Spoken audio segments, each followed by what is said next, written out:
You love figure skating. The World Championship in Montpellier and the first Channel Cup in Saransk went in parallel. What did you watch? Neither one nor the other. Unfortunately, circumstances did not allow to see the tournament in Saransk.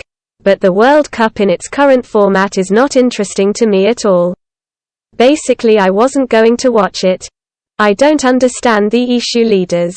Removing the Russian skaters, they repelled the position of the IOC, meaningless and insane. In fact, the International Olympic Committee should not give out such recommendations. This is not its business. And if the issue immediately takes a peep and does not allow the world figure skating leader to participate in competitions, the question arises, what are they worried about? About developing your sport? Or about the purity of political views? Which skaters do you support personally? For Sasha Trusova, Kamila Valieva and Anyushka Bakova. It's in that order. Sasha is a phenomenal fighter with an unbending character. For a girl who is not yet 18, this is something incredible. Anya, of course, also has an iron character. That proved brilliant victories. Let's remember Chelyabinsk. Or Beijing. But Sasha's skating leaves no one indifferent. I like her sincerity, fearlessness.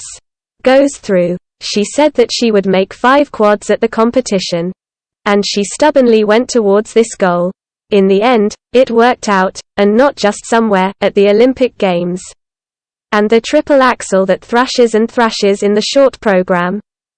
Sometimes you think, well, why? Jump double. Don't risk it. If I had performed it in Beijing, I could have competed for gold. But for her, the principle is more important. This inspires great respect. I really like Kamila too.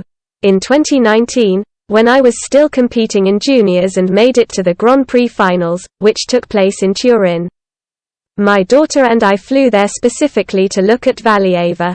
Even then it was clear that the star was growing. From the point of view of athleticism, choreography, skating.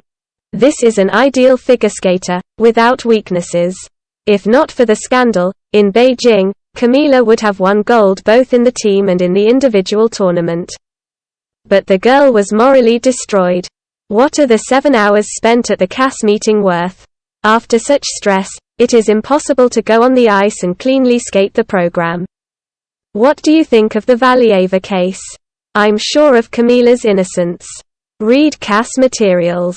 I was struck by the phrase, "The found concentration of a prohibited drug is significantly lower than the measurement threshold and may be the result of a technical error in the analysis of the sample." Well, what is there to talk about? How, then, was everything determined in the laboratory? By eye? Valieva repeatedly passed doping control. All samples are clean. Except for one taken in December at the Russian Championship. No one is able to explain why the verification of this sample took so long. They are talking nonsense. Hiding behind the outbreak of COVID in the laboratory. This story is sewn with white thread, smells bad and looks like a Frank production. And then, there must be a motive. And he is not. Why did Valieva take doping? She is head and shoulders above all. That's all for today. If the information was interesting to you, put likes, subscribe to the channel, and see you soon.